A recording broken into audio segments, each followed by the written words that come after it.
Request కూడా చేసింది, ఒక వేవర్ చేయమని చెప్పి ఒక 3 ఇయర్స్ది power and water bills waive చేయమన్నారు.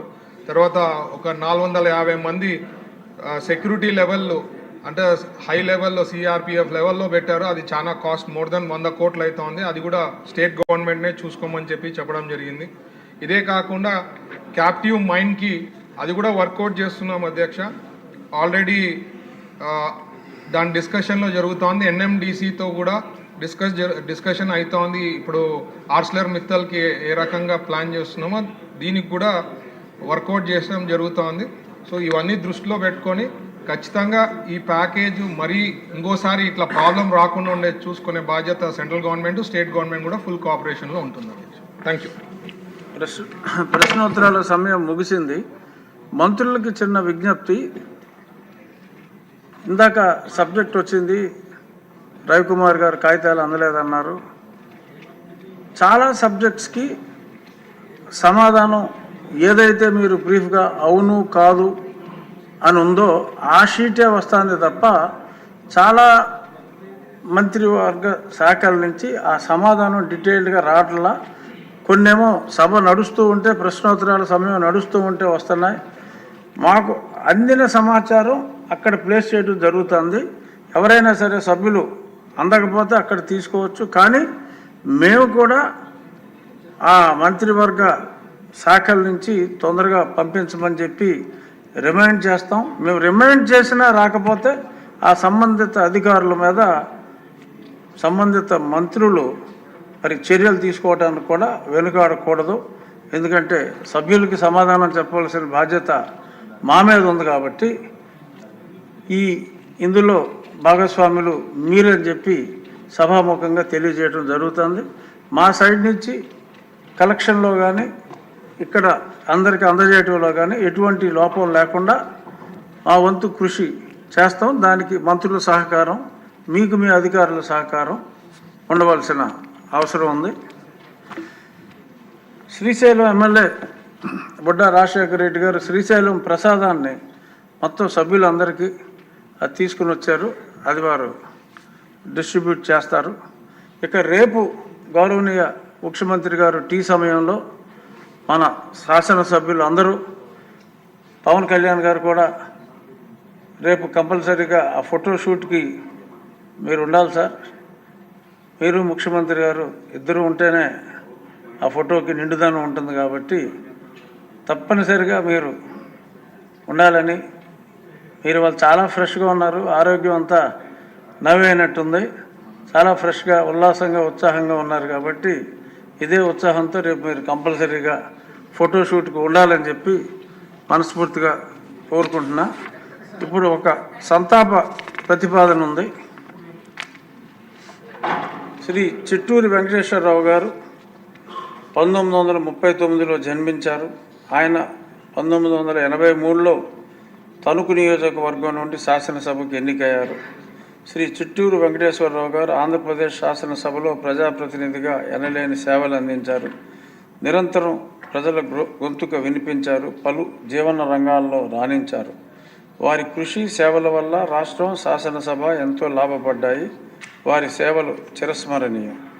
శాసనసభ్యునిగా పదవీకాలం ముగిశాక వెంకటేశ్వరరావు గారు లయన్స్ క్లబ్ సేవా కార్యక్రమాల్లో చురుగ్గా పాల్గొన్నారు.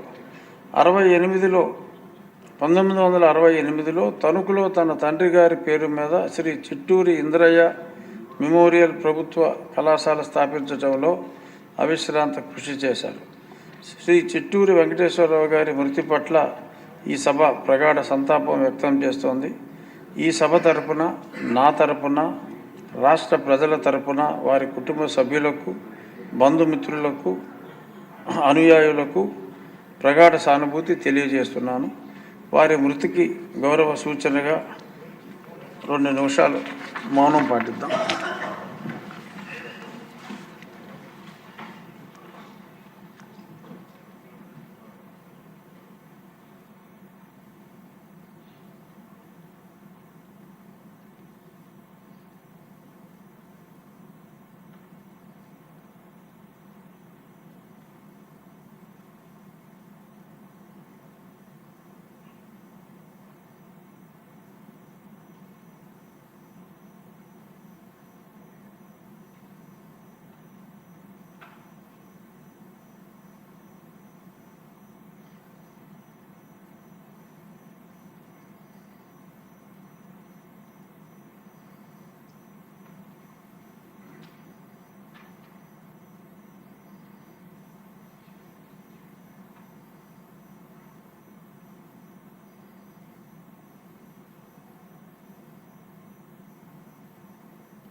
ఓం శాంతి.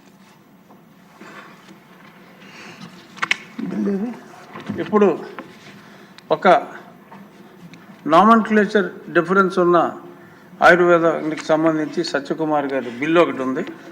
అది అయిన వెంటనే మనం టీ బ్రేక్ తీసుకుందాం.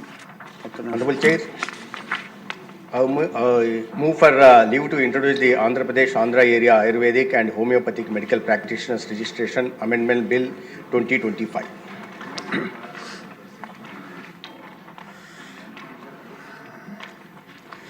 మంత్రి గారి ప్రతిపాదన సభ సమక్షంలో ఉంది.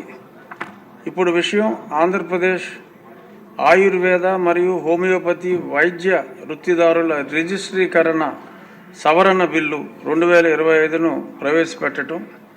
ఈ ప్రతిపాదనకు సుముఖంగా ఉన్నవారు అవును అనండి, వ్యతిరేకంగా ఉన్నవారు కాదు అనండి. అవునన్నారు, అవునన్నారు, అందరూ అవునన్నారు, కాదన్నవారు ఎవరూ లేరు. కావున ప్రతిపాదన ఆమోదించటమైనది. బిల్లు సభలో ప్రవేశపెట్టబడింది.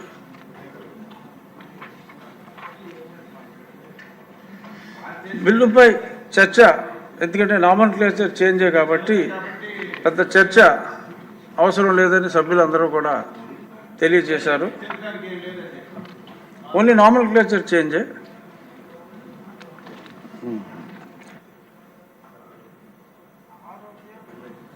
సంక్షేమ మరియు వైద్య విద్య శాఖ మంత్రి గారు ఆంధ్రప్రదేశ్ ఆయుర్వేద మరియు హోమియోపతి వైద్య వృత్తిదారుల రిజిస్ట్రీకరణ బిల్లు 2025ను పరిగణలోకి తీసుకునేందుకు అనుమతి కోరుతారు.